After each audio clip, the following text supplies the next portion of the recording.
Affirmative আর negative, তাই না? অ্যাফার্মেটিভ মানে কি? কোন বাক্যগুলোকে আমরা অ্যাফার্মেটিভ বলি? যেগুলো হাবাচক, মানে ইতিবাচক। কোন বাচক? ইতিবাচক, মানে অস্থার্থক বাক্য এটাকে বলা হয়। আবার বুঝতে পারছো? তোমরা বাংলা ব্যাকরণগুলোতে তোমরা পড়ছো, বাক্য বাচ্য পরিবর্তন পড়ছো, তাই না? পড়ছো না? পড়ছো? অস্থার্থক বাক্য, নস্তার্থক বাক্য, নঞ্চার্থক বাক্য, ইতিবাচক, নেতিবাচক। এই ওই বিষয়টাই হচ্ছে এটা, মানে হাবাচক আর নাবাচক। হাবাচকের অন্য নাম হচ্ছে ইতিবাচক, আর নেগেটিভের অন্য নাম হচ্ছে নেতিবাচক। বুঝতে পারছো? আবার এটাকে বলা হচ্ছে অ্যাফার্মেটিভটাকে অস্থার্থক বাক্য, আবার এটাকে বলা হচ্ছে নঞ্চার্থক বাক্য, সদার্থক বাক্য, দস্তার্থক বাক্য। নাম শুনেছে এগুলোর? এগুলো ব্যাকরণে যখন বাংলা শিখবে তখন। এর যে মূল যে বিষয়টা অ্যাফার্মেটিভ আর নেগেটিভ, যে বাক্যের যে মূল অর্থ, বুঝতে পারছো? ভালো করে বিষয়টাকে বুঝে নাও, তাহলে তোমরা করতে পারবে। একটা বাক্যকে হাবাচক আছে, সেটাকে নাবাচক করতে হবে, বা বাক্যটা নাবাচক আছে আর করতে হবে কি থাকবে? নাবাচক হলো যে অর্থটা প্রকাশ পাবে, হাবাচক হলো সেই একই অর্থ প্রকাশ পাবে। বুঝতে পারছো? তাহলে মূল অর্থের পরিবর্তন না করে শুধু বাক্যটাকে চেঞ্জ করতে হবে, হাবাচক থেকে নাবাচক, নাবাচক থেকে হাবাচক। অর্থের পরিবর্তন করা যাবে না, কিন্তু বাক্যটা হাবাচক থাকলে নাবাচক হয়ে যাবে, তাই না? যদি বলি মেয়েটি লম্বা, মেয়েটি লম্বা, তার মানেটা কি? এটাকে এটি খাটো নয়, তাই না? তো অর্থের পরিবর্তনটা কি হলো? মেয়েটি খাটো নয়, এর অর্থটাই দাঁড়াচ্ছে যে মেয়েটি লম্বা, তাই না? নিয়মটা তোমরা এখানে শিখবে, সেটা হচ্ছে এখানে দেখো, using, opposite mortal, man is mortal. সেন্টেন্সটা দেখো, ম্যান ইজ মর্টাল মানে মানুষ মরণশীল, মানুষ মরণশীল। এই বাক্যটা তোমাদের পরীক্ষায় দিল, বাংলাতে হয়তো দিয়ে দিল, বলবে যে এটা বাক্যকে নেতিবাচক করো, নাবাচক করো। তাহলে কি হবে? আগে বাংলাটা বলো, মানুষ মরণশীল, এই বাক্যটাকে আমরা নাবাচক করব, তাহলে কি হবে? কে বলতে পারবে? মানুষ মরণশীল, বাংলাটা বলো আগে, কি হবে এর বাংলাটা কি হবে? মানুষ মরণশীল। মানুষ, এখানে এই যে মর্টাল আছে না, এই মর্টালের বিপরীত শব্দ লাগবে, তাহলে বিপরীত ওয়ার্ড হচ্ছে কি? ইমমর্টাল, তাই না? মর্টালের অপোজিট কি? ইমমর্টাল। ইমমর্টাল লাগবে, তার সাথে সাথে এখানে কি করতে হবে? যদি নট কথাটা না থাকে তাহলে বসাতে হবে, আর যদি থাকে তাহলে তুলে দিতে হবে। মর্টাল, তাহলে কি হবে? ম্যান ইজ নট, এখানে দেখো নট বসলো, ইজ নট। এবার কি করব? এই ওয়ার্ডের অপোজিট ওয়ার্ড কি হবে? ইমমর্টাল। মানেটা হলো ম্যান ইজ নট ইমমর্টাল, মানুষ অমর নয়, মানুষ অমরণশীল নয়। বুঝতে পারছো? অমর নয়, ইমমর্টাল মানে হচ্ছে অমরণশীল। দেখো, the boy was intelligent in the class, এর মানেটা কি? ছেলেটি ক্লাসে বুদ্ধিমান, তাই না? কি? বুদ্ধিমান। তাহলে এই সেন্টেন্সটাকে আমরা যদি নাবাচক করি তাহলে কি হবে? Was not full in the class, তাই না? The boy was not full in the class. লিখছিস তো? She is not tall girl, she is not tall girl, এটা কোন বাক্য? এটা কোন সেন্টেন্স? অ্যাফার্মেটিভ না নেগেটিভ আছে? নেগেটিভ। শর্ট গার্ল, নোটটা কি হলো? উঠে যাবে না থাকবে? উঠে যাবে, উঠে যাবে তো? শিওর উঠে যাবে, বুঝতে পেরেছো? গুড। শি ইজ টল তো হবে না, এখানে শর্ট।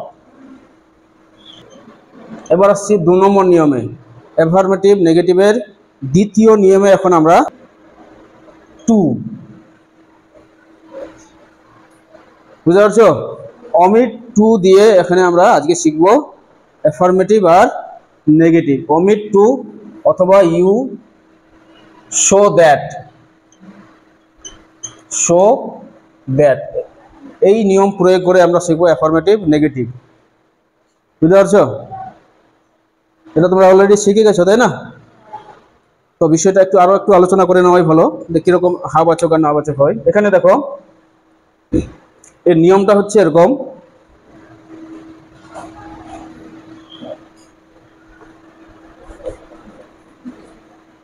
এটা কিন্তু ভালো করে বুঝে নেবে, ঠিক আছে? অ্যাফার্মেটিভ যে সেন্টেন্সটা থাকবে, এখানে দেখবে সাবজেক্ট ভার্ব প্লাস একবারে ডবল টু, তারপরে থাকবে অ্যাডজেক্টিভ, তারপরে দেখবে আবার একটা টু থাকবে, তারপরে ভার্বের ফার্স্ট ফর্ম থাকবে, তারপরে আদার্স। বুঝতে পারছো? এটার নাম হচ্ছে অমিট টু। একটাতে থাকবে ডবল টু আর একটাতে থাকবে সিঙ্গেল টু। এটাকে যখন আমরা নেগেটিভ করবো এই সেন্টেন্সটাকে,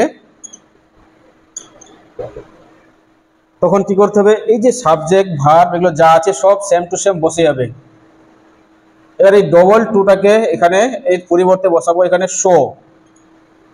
অ্যাডজেক্টিভটা যা আছে সব বসে গেল। সিঙ্গেল টু এর পরিবর্তে বসাবো এখানে দ্যাট। বুঝতে পারছো? এই যে সেন্টেন্সটা যা আছে সব কিছু থেকে যাবে, দুটো জিনিস খালি চেঞ্জ করবো। এখানে ডবল টুটার জায়গায় কি করব, শো বসাবো, তাই না? অ্যাডজেক্টিভটা বসে যাবে, আর সিঙ্গেল টু এর পরিবর্তে কি বসাবো, দ্যাট। দ্যাটের পরে যে জিনিসটা লাগবে, এখানে একটা সাবজেক্ট লাগবে।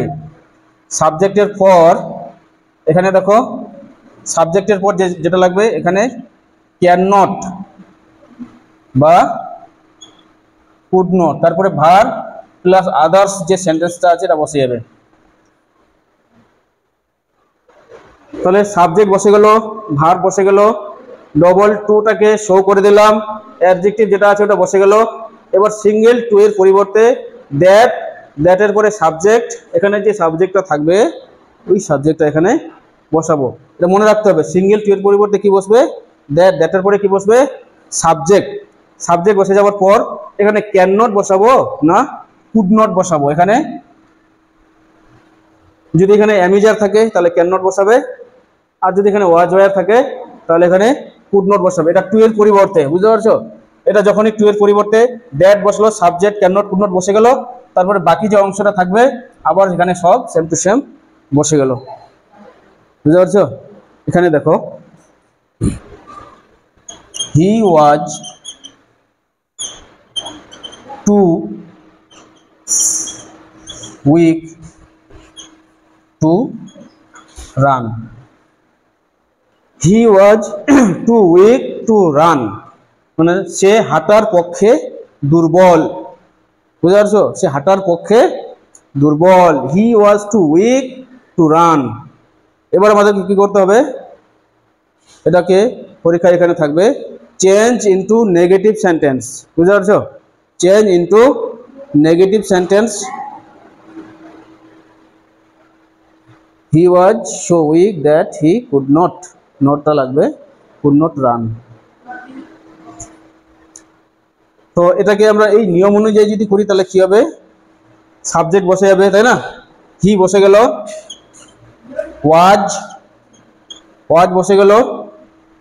এবার ডবল টু এর পরিবর্তে কি হবে, কে বলতে পারবে, শো বসবে, শো বসে গেল। এই যে অ্যাডজেক্টিভটা এটা কি চেঞ্জ হবে না ওটাই বসবে, যা আছে বসে যাবে, তাই না? উইক বসে গেল।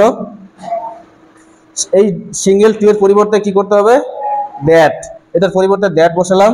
দ্যাটের পর আরেকটা জিনিস লাগাতে হবে, সেটা কি, সাবজেক্ট। এখানে কি আছে, হি, তো এখানে কি বসাবো, হি। এখানে তিনটা জিনিস তোমাদেরকে বসাতে হবে টু এর পরিবর্তে, দ্যাট, সাবজেক্ট আর ক্যান নট বা কুড নট।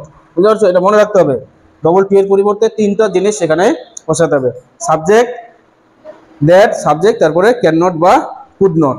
তাহলে এখানে বলো, দুটো জিনিস পেয়ে গেলাম, আরেকটা জিনিস কি লাগবে, ক্যান নট হবে না কুড নট হবে, ক্যান নট হবে না কুড নট হবে, কুড নট।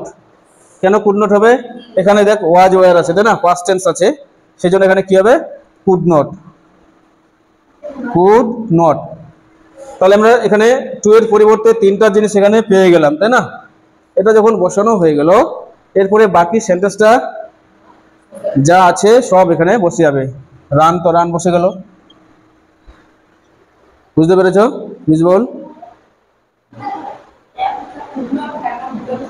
না, একটা। যদি এখানে অ্যামিজার থাকে তাহলে এখানে ক্যান নট বসাবে, আর যদি ওয়াজ ওয়্যার থাকে এখানে তাহলে কুড নট। পাস্ট টেন্স হলে কুড নট, প্রেজেন্ট টেন্স হলে ক্যান নট। সবাই বুঝতে পেরেছো? এবার তোমরা নিজেরাই করো একটা, দেখি। লেখা হয়ে গেছে সবারে?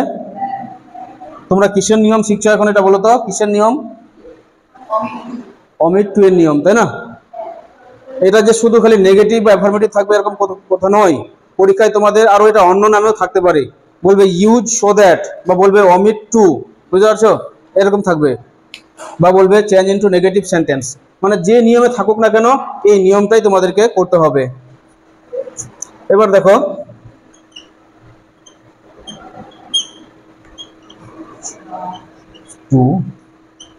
the girl is too small to climb up the hill. এই যে একটা sentence, the girl is too small to climb up the hill, মানে পাহাড়ে ওঠার পক্ষে মেয়েটি খাটো। এর বাংলাটা কি হবে?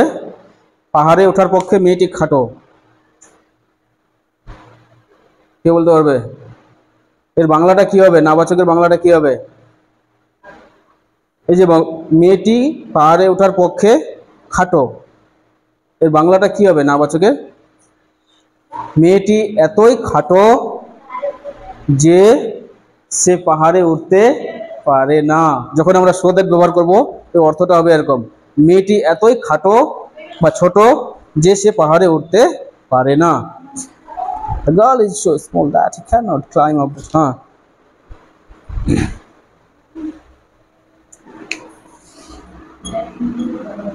omit to অথবা use so that অথবা নেগেটিভ। দেখো এই নামে তোমাদেরকে থাকতে পারে, দেখবে omit to, বুঝতে পারছো? omit to নাম দিয়ে দিল। omit কথাটার মানে হচ্ছে বাদ দাও, ডবল টুটাকে বাদ দিতে হবে। অথবা থাকবে ইউজ সো দ্যাট ব্যবহার করো। অথবা থাকতে পারে চেঞ্জ ইনটু নেগেটিভ সেন্টেন্স, যেটা তোমরা এখন শিখছো, তাই না? হ্যাঁ বাচক আছে, না বাচক করো। The girl is so small দ্যাটের পরে দেখো তুমি দ্যাটের পরে তুমি সাবজেক্ট বসাওনি, সাবজেক্টের পর ক্যান নট বা কুড নট দুটো জিনিস ছুটে গেছে, দুটো জিনিস লাগবে। That the girl can not climb up the tree. হ্যাঁ ঠিক আছে, ঠিক আছে। এই নিয়মটা কি বুঝতে পেরেছো? বুঝতে পেরেছো? এবার দেখো, এটা তো হাবাচক থেকে নাবাচক করছো, তাই না? হাবাচক থেকে অ্যাফার্মেটিভ থেকে নেগেটিভ করছো। এবার যদি নেগেটিভ থেকে অ্যাফার্মেটিভ করতে বলে তখন কি করবে? এবার এখানে দেখো, নেগেটিভ থেকে অ্যাফার্মেটিভ যদি দেয় কি করবে?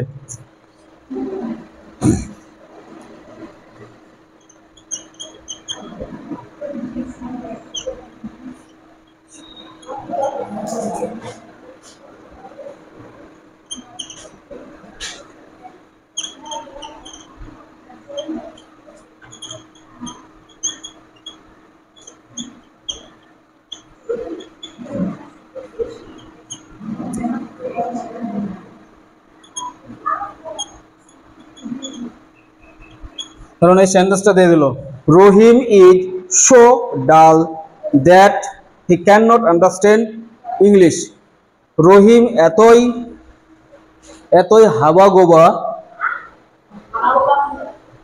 বুঝতে পারছো না? বোকা, এটাকে সিলি বলা হয়। হাবাগোবা বোকা, এতই বোকা দ্যাট যে হি can not understand English, say English বুঝতে পারে না।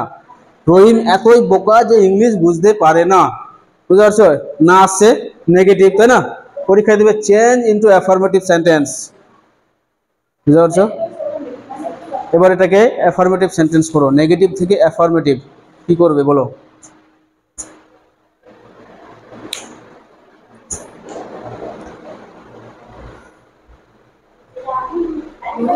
হ্যাঁ, রহিম বলো, রাহিম বলো, যা বলবে বলো। রহিম বলো।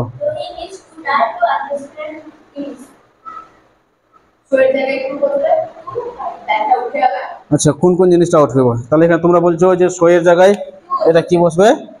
সিঙ্গেল টু না ডবল টু? শো এর জায়গায় বসবে অ্যাডজেক্টিভ, এটাও তো বসে গেল, এটাও বসে গেল, ঠিক তো? এখানে তিনটা জিনিস উঠবে, কি কি? দ্যাট, সাবজেক্ট আর ক্যান নট। এটার পরিবর্তে কি হবে? এটার পরিবর্তে টু হলো, তাই না? বাকিগুলো যা আছে বসে গেল, ঠিক তো? হ্যাঁ হ্যাঁ, ডাল বসবে।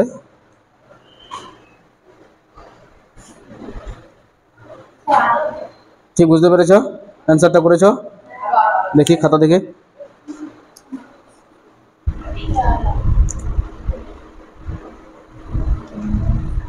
হুম,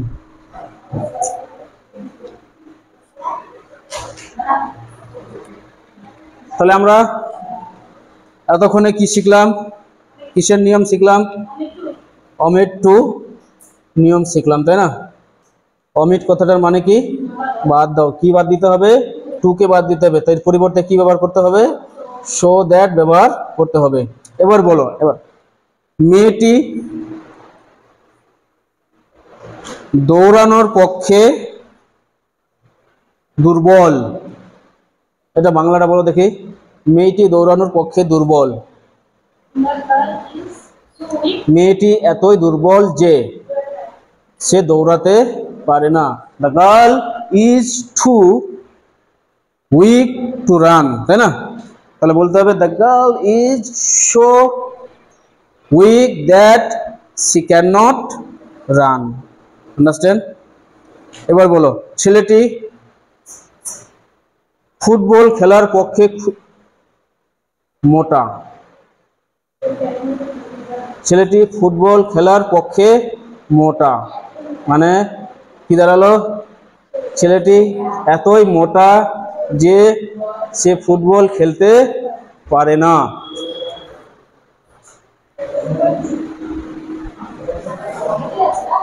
এটা মুখে মুখে বলতে হবে সবাইকে।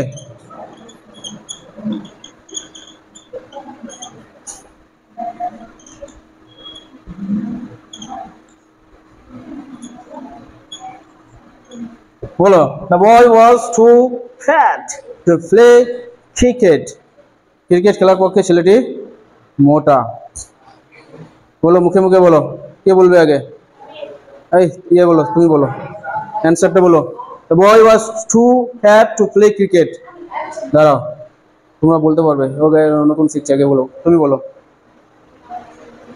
অ্যান্সারটা বলো, কি হবে? The boy was so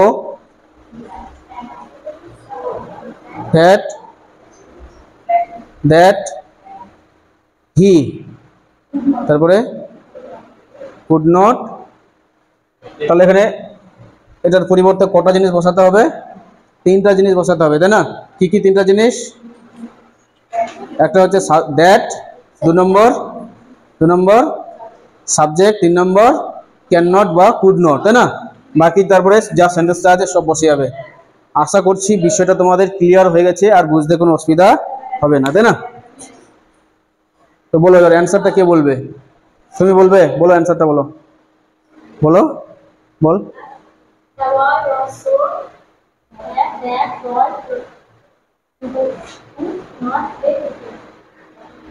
করেছো?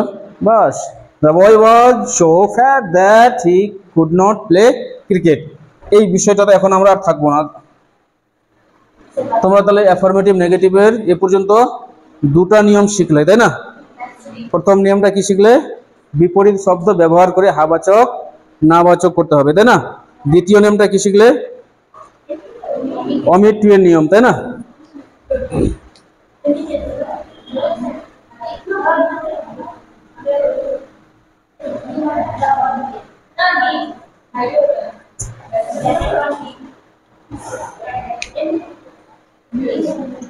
এবার শিখবো আমরা 3 নম্বর নিয়ম, রুলস নাম্বার 3।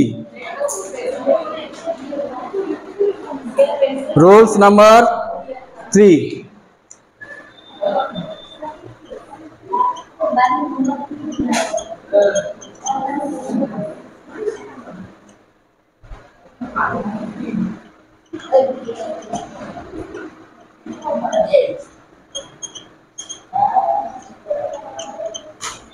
তিন নম্বর নিয়মটা কি শিখবো? অ্যাজ সুন অ্যাজ আর নো সুনার হ্যাড ব্যবহার করে। ইতিমধ্যে তোমরা এটা শিখে গেছো, তাই না? কিন্তু এখানে তো শিখতেই হবে, সবাই তো শিখোনি। যারা যারা শিখেছো অবশ্যই দেব। এর নিয়মটা হচ্ছে এরকম, মানে এই যে বাক্যটা আছে না, এটা হচ্ছে অ্যাফার্মেটিভ, বুঝতে পারছো? যেটা অ্যাজ সুন অ্যাজ থাকবে এটা হচ্ছে অ্যাফার্মেটিভ, আর নো সুনার হ্যাডটা হচ্ছে, এটা হচ্ছে নেগেটিভ, আর এটা হচ্ছে এ থেকে অ্যাফার্মেটিভ আর এন থেকে নেগেটিভ। হ্যাঁ, নিয়মটা কিরকম দেখে নেবে, কি কি চেঞ্জ করতে হবে।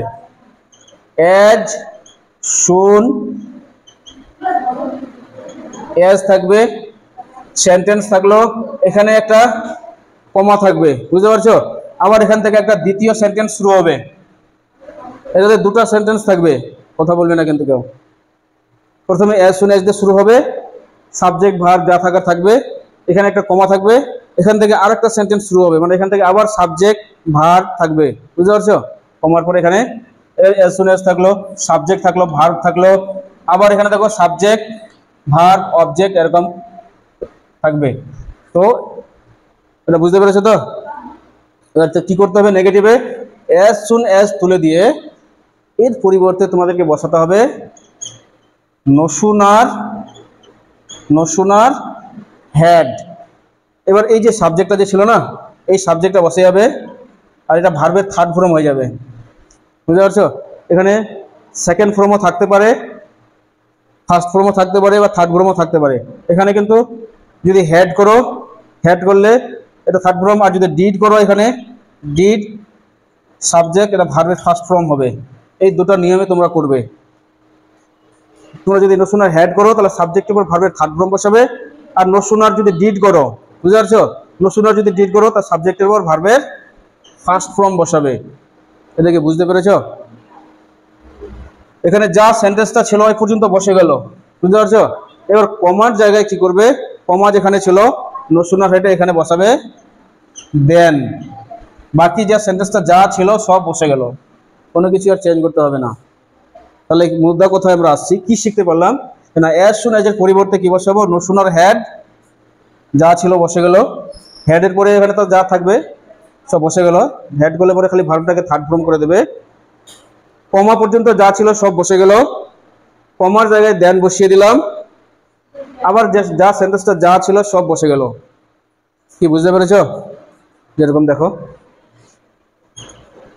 As soon as the girl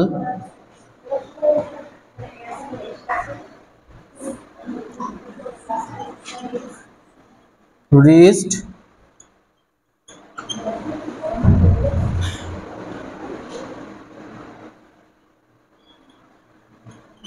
home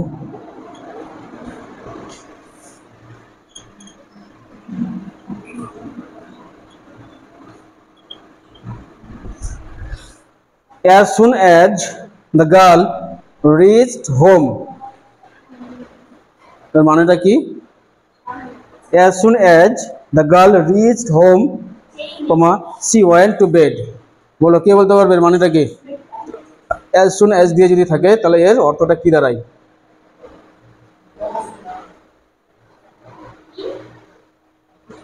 বাড়িতে পৌঁছানো মাত্রই, বা যেই মাত্র মেয়েটি বাড়িতে পৌঁছালো, as soon as the girl reached home, যেই মাত্র মেয়েটি বাড়িতে পৌঁছালো সেই মাত্র she went to bed, সে বিছানায় গেল, মানে ঘুমাতে গেল, শুতে গেল, বুঝতে পারছো? যেই মাত্র বাড়িতে পৌঁছালো সেই মাত্র সে বিছানায় গেল, বুঝতে পারছো? তার মানেটা হলো বাড়িতে পৌঁছানো মাত্রই মেয়েটি ঘুমাতে গেল। তাহলে কি করতে হবে, প্রথমে কি করতে হবে, as soon as এর পরিবর্তে কি বসাবো,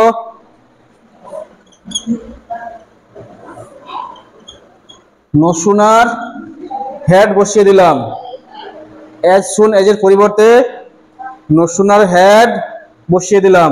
তারপর দেখো সাবজেক্ট, দ্য গার্ল বসে গেল রিচড, রিচড হোম বসে গেল। কিছুই চেঞ্জ করলাম না, দেখো খালি এস শুনেছি পরিবর্তে নো শুনার এর বসালাম, যা ছিল সব বসে গেল। আর কি করতে হবে, কমার জায়গায়, কমা যেখানে ছিল ওখানে দেন বসালাম। এটা THEN হবে না, THAN। দেন আবার যা সেন্টেন্সটা থাকবে এখানে বসিয়ে দিব, সি ওয়েন টু বেড। তোমরা কথা বলছো কেন বলো তো, তোমাদের কথা বলতে বারণ করেছি না?